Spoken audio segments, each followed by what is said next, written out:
All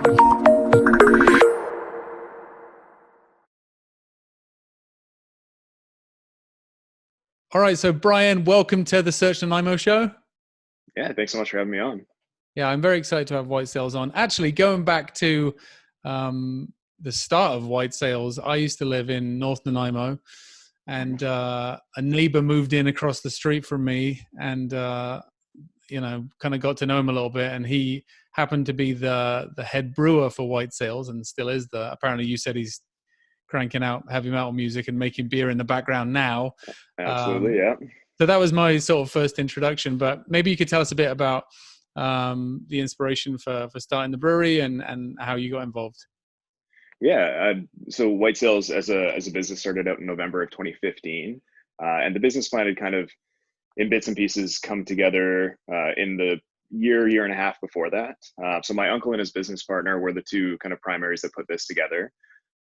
We took over the lease for the old Foundry pub in April, I believe, of 2015. So there was, if you've ever been to the Foundry pub in Nanaimo, it was a establishment for years and years, and had a well-known reputation, I suppose, by the end of it there. So we did our best to kind of take the ambiance and the vibe of the place and open it up a little bit, and tried to develop a community-driven tap room, basically. So we took a few months to start painting the walls, pulling down all the old smoking equipment in the lounge room, and installing a brewery. So we got up and going in November of 2015 with Tyler as our brewmaster, my partner Taylor as our taproom manager, and I think a crew of about 4 or 5 altogether at the start there. And kind of fast forward to today, we've got about pre-COVID, about 22 people or so working for us here. We've managed to keep 5 on full time and just brought 1 back this week. So we have a crew of 6 in the building right now. Yeah. So do you feel like things are gradually starting to ramp back up? I think we definitely played a little bit cautious. So we took the step to shut down, I believe, March 16th. So right before St. Patrick's Day there. And it was just getting the climate was getting to a point where it didn't seem safe to keep operating. And I think the final stop came on March 17th there for all the pubs and restaurants and breweries and things like that in BC. So we took a little bit of time to kind of refocus and reset a little bit, and really kind of reevaluate what our operations were going to be. We essentially run 2 businesses. The tap room is a huge part of it. It's our most forward-facing and community-driven part in Nanaimo here. But we do have a robust distribution network across Vancouver Island. So we deliver mostly in package format and a little bit less so in kegs, which dried up immediately overnight. But yeah. We put our bottle and our can products out from Campbell River to Victoria. So we still had a main business artery to work with, but the tap room is it's really the heart of our business. So having that shut down overnight was definitely something we kind of had to reevaluate a bit. So it seems now, I mean, there's a lot of optimism in terms of what the next couple of weeks might look like after the long weekend here.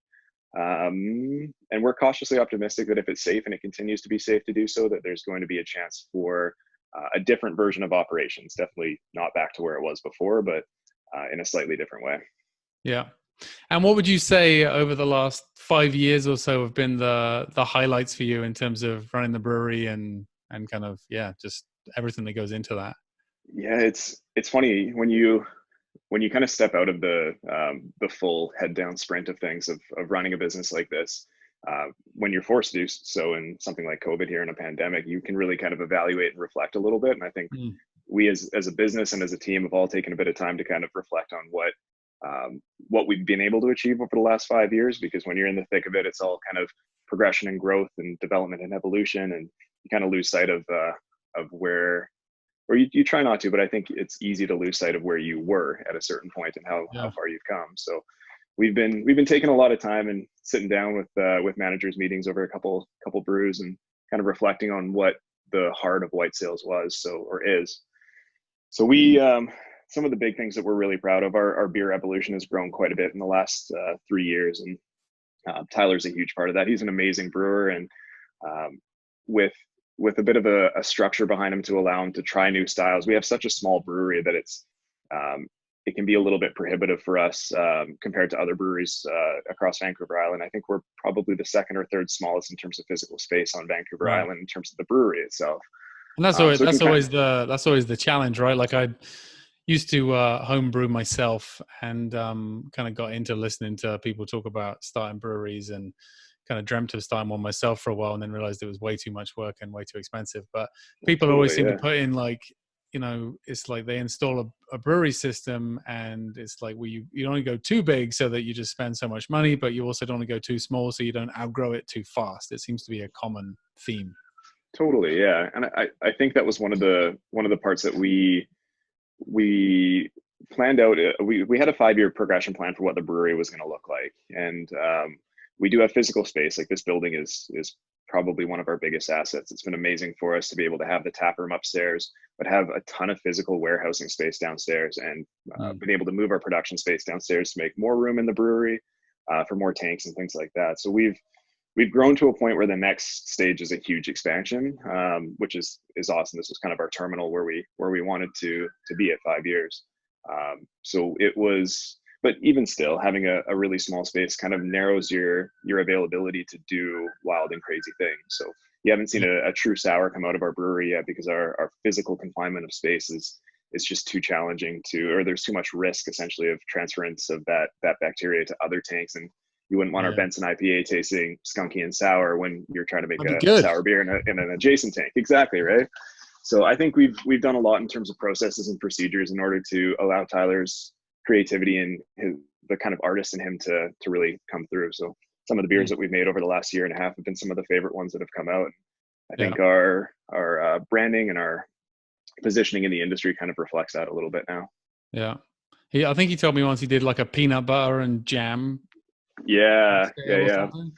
It was drinkable, but I don't Everything's know if we'd drinkable, right? everything's drinkable. Yeah, I don't know if we'd run a full batch of it, but that's kind of the fun about being so small and so nimble and agile, is we can do those little tiny batches, whether it's a cask or a small infusion batch, and we can run uh, a hectoliter as opposed to putting it in a 15 hectoliter tank. So you can test pilot wild and crazy things that some people love and some people might Yeah. not love. I mean, peanut butter and beer is a bit of a swing, but to be honest, it tasted pretty good.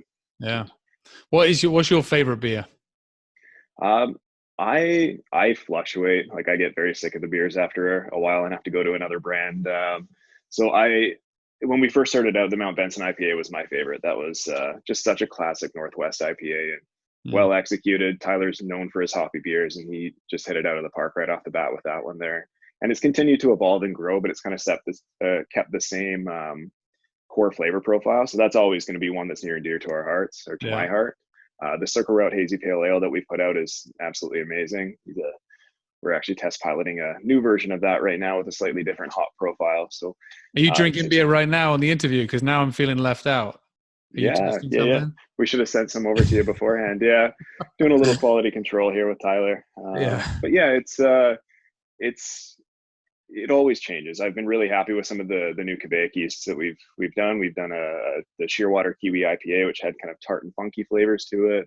We Mm. did a really tasty dry hop pale ale called the Whiskey Golf a couple months ago that sold out pretty quickly. That was actually right before the whole kind of COVID pandemic hit. Yeah. And you've won awards, like even internationally, right? Like you won like World Beer Awards and stuff like that, for which I thought, Totally. when you talk about the evolution of the business, 5 years seems like a long time, but for a new brewery getting started to start winning international awards is pretty exceptional, I think. Absolutely. Yeah. It's amazing to kind of to be included on that stage, obviously. And all the credit really goes to Tyler in that. That's his recipes. Those are his babies that he's putting out. And we support him as a team and do our best to kind of to be muses, I guess, for him, because I think Yeah. in any way you kind of get sick and tired of coming up with new styles. So we have an amazingly collaborative team, but the awards that Tyler's won for his beers are they speak for themselves. And 2017 was the big one for us. We won the world's best black IPA with his Snake Island Cascadian Dark Ale. Mm. And to be kind of on the stage in London at that time for Tyler and our ownership to be there was pretty incredible.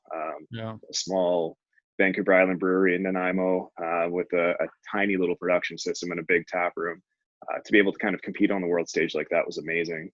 Yeah. And then we were really lucky this previous year. We had Tyler and I went out to Toronto for the Canadian Brewing Awards and brought home 2 silvers for the Cascadian Dark Ale again and the Bastion Blonde Ale. So Yeah. international recognition is amazing, but to kind of be able to win BC Brewing Awards, to win Canadian Brewing Awards, and be included in our immediate peers in the industry is pretty incredible. Yeah. It's all great validation that you already know that you're on the right track, right? Totally, yeah, and it keeps. I mean, it's motivation. It's we double down on our execution after that. It holds you to a higher standard, but at the same time, it reinforces that what you're doing is in the right direction. Mm-hmm. What do you outside of making beer and all those sorts of things? And actually, should say you're obviously delivering packaged beer to liquor stores and beer stores and stuff. But you also do. I saw on your Instagram you do like a what is it? Some kind of takeout on a Friday, like a beer We do Friday. Do our Friday beer runs, yeah. Right. And that was part of the evolution during this pandemic, the change in our business plan, really. So we took a look at even having a vein of distribution is great, and we were very lucky. We're one of the few businesses, I suppose, to have that fortune of having kind of divested operations, I guess, to being able to rely on our distribution. But we in Nanaimo, it's really all about the tap room, and we're super appreciative of the people that buy our beers in the liquor stores and our amazing community partners and retailers. But when it comes to the tap room itself, that's the heart of our business. So we tried to find how to best reflect that in a totally new world, while keeping true to some of our core values, our core offerings, and still obviously being profitable and revenue generating through this. So the Friday beer was a big part of that. And that was our front facing, our direct to consumer, having the ability to have a very well-designed, well-structured, very safe process where we could drop beer off on people's doorsteps, check their ID through the window, have a form of communication with them, that same communication that you would get in the tap room. Having our representatives go and drop beer off directly to the door and kind of interface with people in their own environments during an absolutely crazy time without the risk of them having to go to the beer store or go to the liquor stores to get their beer. So that was awesome. And just the human involvement and interaction, that was it kind of brought back those memories of those vibes of the tap room. So we were super, super happy to do that. And we were lucky to have a distribution network that we could leverage we had kind of all the systems in place. We built an online store in a few days, and it's rudimentary, but it'll work for what we needed to do until we shift our operations again. Yeah. And do you think you'll keep doing the Friday beer runs when the tap room opens? Well, that's going to be one of the big things that we kind of have to evaluate. It's we're still waiting on a bit more of a concrete landscape of which we're going to kind of operate with in the tap room. Yeah. We have a fairly decent idea of what that's going to look like, but nothing is set in stone. There's no real timelines that have been outwardly developed yet. So it's going to be something that we evaluate. It's a really interesting and it's a very different way than we've ever operated, this direct consumer model outside of the tap room. And it's allowed us to do some interesting things. We partnered with Coco Cafe down in Cedar there, who's kind of a equal opportunity employer. They employ a tremendous amount of people to basically give work experience, life experience. And they're an awesome organization that we've been lucky to work with quite a bit over the last 5 years. And we partnered with them to bring chicken wings directly to people's door with the beer order. So you have your beer and wings dropped off at somebody's house on a Friday, you throw it in the oven, and it's like a taproom experience, but obviously in the safety of somebody's house. Party in a box. Yeah, totally. Exactly. So it's been really interesting for us. I don't know if we can maintain the scale of it when everything else is fully operational, but we'll kind of evaluate. We'll keep our finger on the pulse and see what we can do as it goes along. Mm-hmm. Brian, outside of beer, what other passions do you have? What do you get excited about? I'm a dad to a 2-year-old right now, so there's a lot of sprinting and screaming and running in the backyard at the moment with all the parks and stuff like that being shut down and playgrounds being blocked off. So that takes up a good chunk of my time at home. He's a crazy hockey playing little dude, so it's been a lot of fun. When it was safe to, we would get out. I think one of my favorite things about being on the island is you're so close to so many different environments. So you can go hike Benson one day, you can go down to Victoria the other day and have a bit of city environment there. So we we tend to kind of use our place in Nanaimo as a hub and then bounce around the island a little bit. We've got friends kind of north and south of us here. And we tend to be on the road for most of the weekends, but just trying to kind of get out in nature as best as we possibly can. Yeah, I think that diversity is huge, right? When I talk to people back in, Eastern Canada or my family in England about what Vancouver Island's like, where you have Tofino with, crazy West Coast wild storms, and then you have Mount Washington with skiing, Victoria if you want some city action, and that's just on the island before you even get into Vancouver. So yeah, I think definitely very lucky to have that amount of choice. Yeah, absolutely. Well, listen, thank you very much for coming on the show. I'm excited to come and check out the tap room again when it reopens and buy one of those pepperoni beer sausage things that seem to go down so well with a pint of beer, and catch up with everybody. But thanks for your time. I appreciate it. Yeah, thanks so much for chatting. Yeah.